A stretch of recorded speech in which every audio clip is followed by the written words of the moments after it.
everyone, Sal here again, and on tonight's expedition, we will be taking a tour of the Eastpoint Mall. It's in Dundalk, Maryland, which is right outside of Baltimore, and this mall has seen a lot over the years, back in the 50s when it was open all the way until now, but first, check this out. It's from 1991.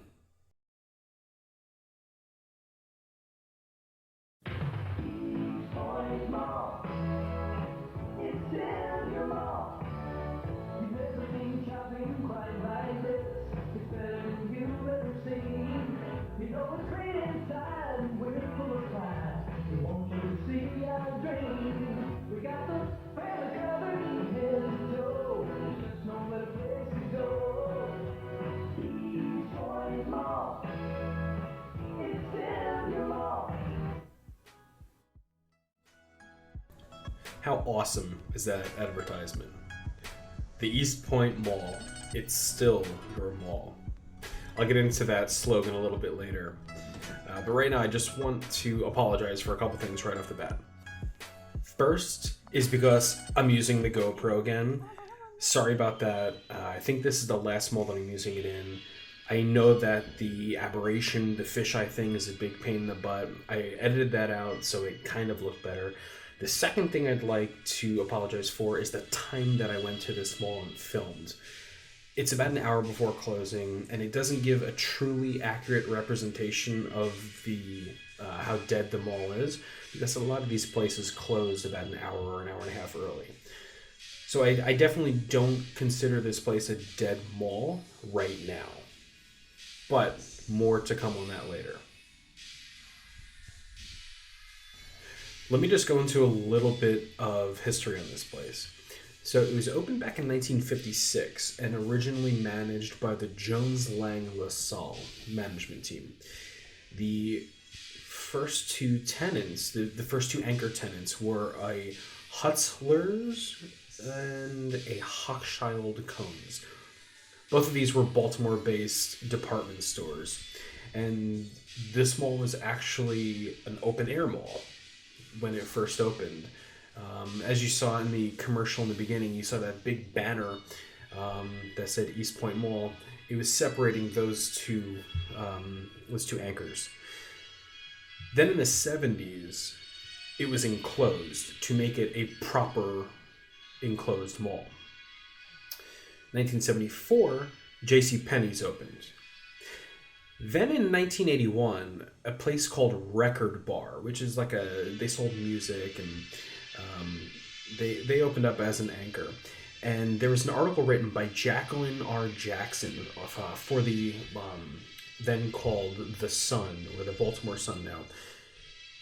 And her words give us a glimpse into the aesthetic that this mall was embracing back then. So when this Record Bar was opening, Jacqueline wrote, "The 1,486 square foot store will have an exterior of natural oak, highlighted by stained glass transoms. The interior will have an earth tone color scheme with natural oak fixtures and ceiling fans." Man, what I would give to see that old storefront now. Now we're greeted with a closed-off entrance to what used to be a DSW and is now a Shoppers World, a clearance liquidator. But right here, this is the event center. It's like a banquet hall you can rent out for parties, for weddings, and there's actually one going on there right now. And if that place is booked, there's the event center too.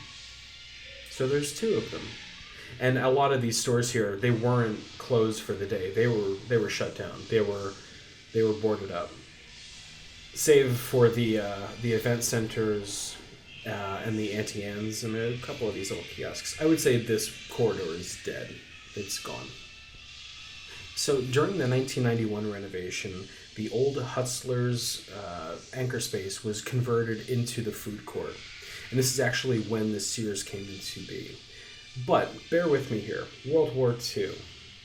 Might be a little off topic, but bear with me. Fact. There were 16,112,566 members of the U.S. Armed Forces during WW2.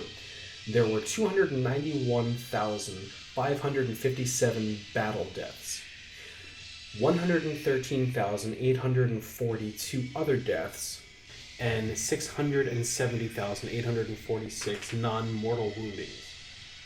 According to the Department of Veteran Affairs, around 558,000 American veterans from the war are estimated to still be alive as of 2017. In the Maryland area, despite where they are in the state, a lot of these veteran survivors choose to meet at this mall to reminisce, to share war stories, and right in back of us right now is the food court. That's where they go. This is where they choose to meet, at the Eastpoint Mall in Dundalk, Maryland. How crazy is that? So during that big renovation in the 90s, they pumped $30 million into renovating this place. And this is when Sears became one of the anchors here in 1991. They said the Sears is a great equalizer store and that they're trying to draw customers from outside our immediate trade area without losing our core trade area. So they're trying to keep that same base of customers here without alienating them and making this place too fancy, because they don't want that. Robin Clark, who was the general manager at Eastpoint at the time, said, quote, "We'd be cutting our own throats if we went to upscale." So they came up with the slogan, Eastpoint Mall, it's still your mall. In the commercial that I screened at the beginning of this video, it employs that new slogan, and it's reaching out to the blue-collar workers of this area that they want to retain. At a time when the internet was an infant and it was impossible to foresee how drastic it would change the retail space, this mall pumped $30 million into renovations because they wanted to retain that 50s aesthetic and they wanted to flaunt the 90s neon. Their efforts failed.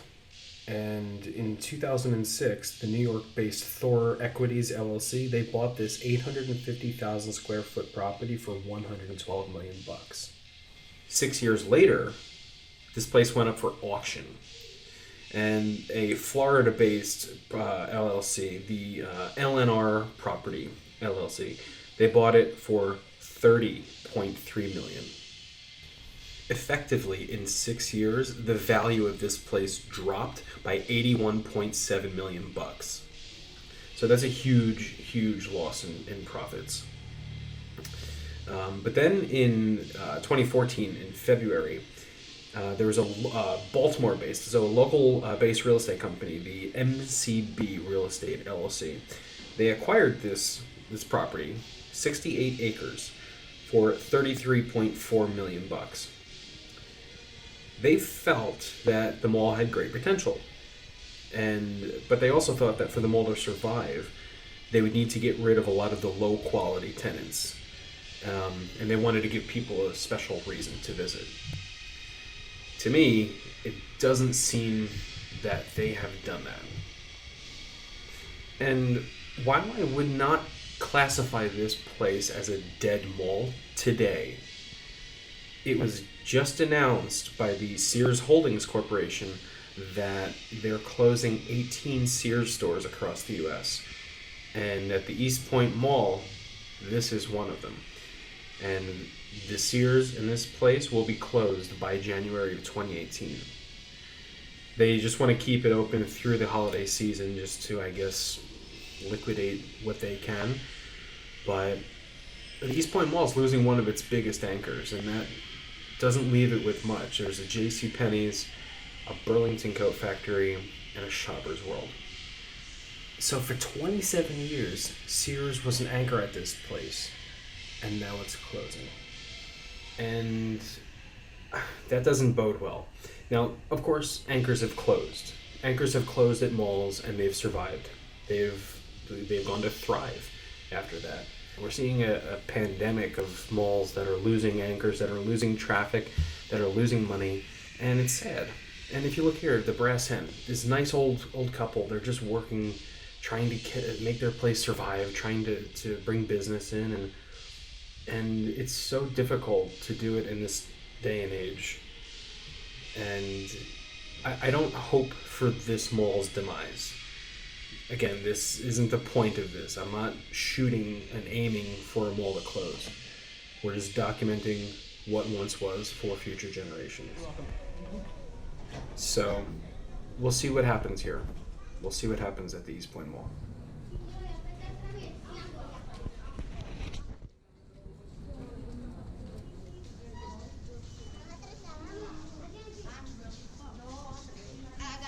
I'd like to thank all of you for watching this video, and if you did like it, I ask that you please like and subscribe, because there's a ton more content coming out, and it really encourages me and other content creators to keep creating.